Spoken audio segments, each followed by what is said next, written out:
Assalamualaikum warahmatullahi wabarakatuh. Innal hamdalillah nahmaduhu wa nasta'inuhu wa nastaghfir wa na'udzu billahi min syururi anfusina wa min sayyiati a'malina. May yahdihillahu fala mudhillalah wa may yudhlil fala hadiyalah. Asyhadu an la ilaha illallah wa asyhadu anna Muhammadan abduhu wa rasuluh la nabiyya ba'da amma ba'd. Pertama-tama marilah kita memanjatkan puja dan puji syukur atas kehadirat Allah Subhanahu wa taala. Karena atas berkat rahmat dan hidayahnya lah sehingga kita semua masih dapat berkumpul dan menyelesaikan video presentasi kami yang berjudul Perbenturan Antar Dalil Hukum Ta'arud Al-Abdillah. Baiklah, yang akan membawakan materi pertama yaitu Muhammad Ikram. Baik, saya akan menjelaskan pengertian tentang ta'arud al-adillah. Menurut Abdul Wahab Khalaf, secara bahasa ta'arud berarti bertentangannya sesuatu dengan sesuatu yang lain. Adapun secara istilah, ta'arud adalah bertentangannya suatu hukum dengan hukum yang lain yang menghendaki sebuah ketetapan yang sama pada satu waktu. Adapun menurut Prof. Dr. Haji Amir Sarifuddin, ta'arud memiliki kesamaan dengan arti ta'adul dan takabul. Menurutnya, ta'arud atau pembenturan antara dalil hukum adalah saling berlawanan dua dalil hukum yang salah satu di antara dua dalil itu menafikan hukum yang ditunjuk oleh dalil lainnya. Bawakan materi kedua Sri Andrini. Assalamualaikum warahmatullahi wabarakatuh.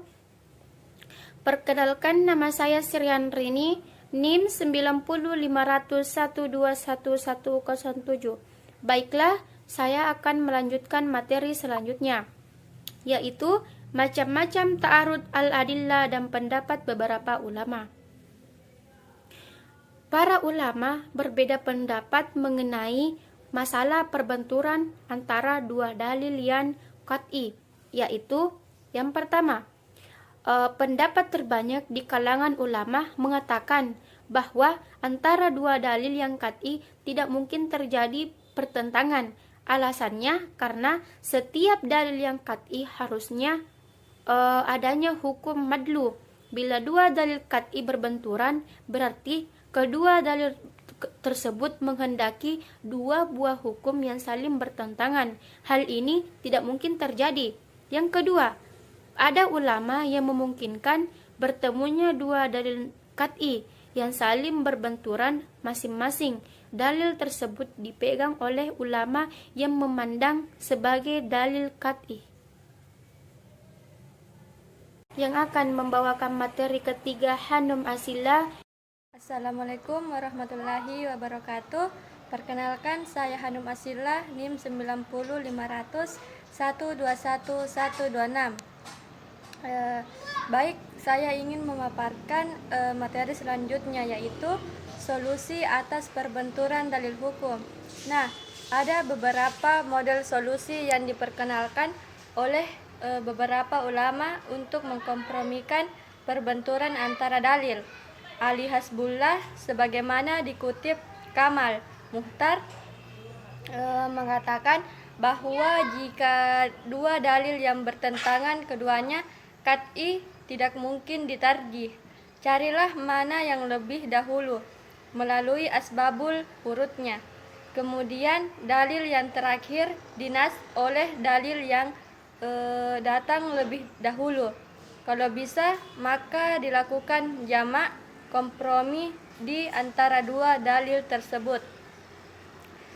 Jika masih tidak bisa, maka tinggalkan kedua dalil tersebut. Berbeda dengan Ali Hasbullah, Abdul Wahab Khalaf menawarkan 4 buah opsi. Yang pertama, jika terjadi pertentangan antara dalil hukum, maka kompromikan dalil-dalil yang bertentangan tersebut melalui jalan takwil. Yang kedua, yaitu jika tidak ada kompromi, gunakan cara tarjih dengan mencari dalil yang lebih utama. Ketiga, jika tidak bisa, Lakukan nas tentunya dengan mencari tahu dulu sejarah perwahyuan dalil tersebut. Yang keempat, jika masih tidak bisa, maka dalil yang kontradiksi tersebut ditangguhkan. Terima kasih. Dari keempat, Nurul Rahmadani dan Assalamualaikum warahmatullahi wabarakatuh. Perkenalkan, nama saya Nurul Rahmadani dengan NIM 90500121125 yang akan melanjutkan materi selanjutnya, yaitu tentang tarji. Secara bahasa, tarji artinya menguatkan. Muhammad Jawad Makniyah mengartikan tarji dengan menjadikan sesuatu lebih kuat. Secara terminologis, Romli S.A. memberikan definisi tarji secara substansial. Beliau mengatakan bahwa tarji adalah memilih dan mengamalkan dalil atau alasan yang terkuat di antara dalil-dalil yang tampak berlawanan. Amir Syarifuddin menyebutkan sedikitnya ada 3 buah hakikat tarji dan sekaligus merupakan persyaratan bagi tarji, yaitu 1. Dalil tersebut berbenturan dan tidak ada kemungkinan untuk mengamalkan keduanya dengan cara apapun. Kedua, dua dalil tersebut sama-sama pantas memberikan petunjuk kepada yang dimaksud. Ketiga, ada petunjuk yang mewajibkan beramal dengan salah satu dalil tersebut dan meninggalkan dalil yang lain. Singkatnya, tarji merupakan solusi akhir atas 2 dalil yang bertentangan setelah segala upaya dilakukan untuk mengkompromikan kedua dalil tersebut. Sebenarnya telah terjadi silang pendapat di kalangan para ulama tentang penggunaan tarji. Persoalan pokoknya terletak pada upaya pemahaman mereka terhadap adanya kemungkinan perlawanan di antara 2 dalil nas. Sekian materi dari saya. Assalamualaikum warahmatullahi wabarakatuh. dari kelima, yaitu Nur Afa Istiqomah. Assalamualaikum warahmatullahi wabarakatuh. Perkenalkan, nama saya Nur Afa Istiqomah dengan NIM 90500121119. Saya akan melanjutkan materi tentang pengertian nasak. Secara etimologis, ada beberapa makna nasak, di antaranya tabdi, mengganti, arafa, penghapusan, al-liza, menghilangkan, al-id, pembatalan, atau an-naql, memindahkan. Sementara menurut istilah, ada beberapa pendapat ulama, di antaranya Abdul Wahab Al-Halaf mengatakan bahwa naskh adalah pembatalan penggunaan hukum syara dengan suatu ketentuan dalil yang datang kemudian. Pembatalan tersebut baik secara jelas maupun samar-samar, baik secara kulli maupun juz'i, karena ada ketentuan yang dihendaki. Romli S.A. menyimpulkan bahwa naskh adalah menghapuskan dan membatalkan ketentuan hukum syara dan menggunakannya dengan ketentuan hukum syara yang baru. Ketentuan hukum syara yang baru disebut nasikh dan yang dihapus disebut mansukh. Singkatnya, nasikh adalah penghapusan dalil syara yang datang lebih dulu oleh dalil syara yang datang kemudian. Kesimpulan, Al-Quran dan hadis adalah pegangan pokok umat Islam. Keduanya, terutama Al-Quran, merupakan sumber hukum yang lengkap dan sempurna. Namun, ada di antara hukum tersebut yang berbenturan satu dengan yang lainnya. Tetapi harus diingat, pertentangan hukum tersebut hanyalah bersifat lahiriah sementara. Tidak mungkin Allah yang maha sempurna menurunkan hukum yang saling kontradiksi satu dengan yang lainnya.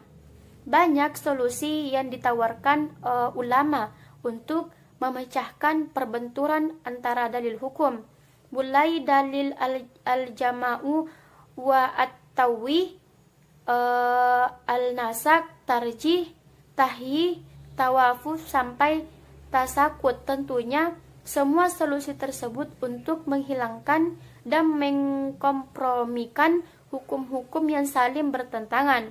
Di antara solusi tersebut yang mendapat perhatian lebih intens di kalangan ulama adalah masalah nasak. Mungkin cukup sekian presentasi dari kelompok kami. Kurang dan lebihnya mohon dimaafkan. Wassalamualaikum warahmatullahi wabarakatuh. Terima kasih.